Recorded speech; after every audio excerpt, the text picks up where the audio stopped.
Foundation Khyber Pakhtunkhwa Chitral کی طرف سے یہاں خیبر پختونخوا کے بالکل آخری ضلع چترال میں یہاں فوڈ ڈسٹریبیوشن ہو رہی ہے، اور چترال میں جو کمیونٹی ہے وہ اس وجہ سے مشکلات کا شکار یہاں کی کمیونٹی ہوئی ہے۔ الخدمت فاؤنڈیشن چترال نے ان کے لیے آج ڈسٹریبیوشن پیپسیکو کے تعاون سے الخدمت فاؤنڈیشن اور پیپسیکو کے اشتراک سے خیبر پختونخوا کے تقریباً بہت سارے اضلاع میں ایکٹیویٹی ہوئی، اور آج کی ایکٹیویٹی ہم نے یتیموں،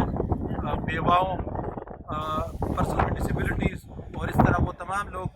جن کی استطاعت نہیں رہی اور حالیہ دنوں میں لاک ڈاؤن کی وجہ سے مشکلات کا شکار ہو گئے تھے، تو ان کے لیے الخدمت فاؤنڈیشن کی طرف سے اور پیپسیکو کی طرف سے ان کے مشکلات میں کمی کا ایک ذریعہ انشاءاللہ ہوگی، اور مستقبل میں بھی الخدمت فاؤنڈیشن آپ سب لوگوں کے تعاون سے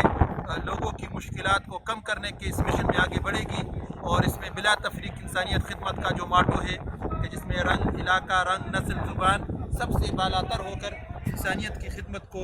پیش نظر رکھتے ہوئے یہ سرگرمی الخدمت فاؤنڈیشن کرتی رہے گی۔ آپ سب لوگ الخدمت کے ساتھ آگے بڑھے، تعاون کریں یتیم بچوں کی کفالت میں، معذوروں کے ساتھ، اسٹریٹ چلڈرن کے پروجیکٹ میں، فلٹریشن پلانٹ کے پروجیکٹ میں، اور سب سے بڑا یہاں اس ضلع میں ابھی انشاءاللہ اگلے مہینے ہم الخدمت فاؤنڈیشن کے تحت آغوش چترال کی طرف جا رہے ہیں۔ بلڈنگ ہے، سامان اس میں کچھ کمی ہے، انشاءاللہ ایک مہینے کے اندر ہم چاہ رہے ہیں کہ ہم اس کا افتتاح کر لیں۔ تو آپ لوگوں سے بہت سارے دوست ہمارے دیکھ رہے، سن رہے ہیں، پہلے بھی آپ لوگوں نے ہمارے ساتھ تعاون کیا ہے، ہم چاہ رہے ہیں کہ اس تعاون کے رشتے کو اور بھی ہم مستحکم کریں آپس میں، اور یتیم بچوں کی کفالت آغوش چترال کے لیے آپ ہمارے ساتھ اس کار خیر میں شرکت کریں۔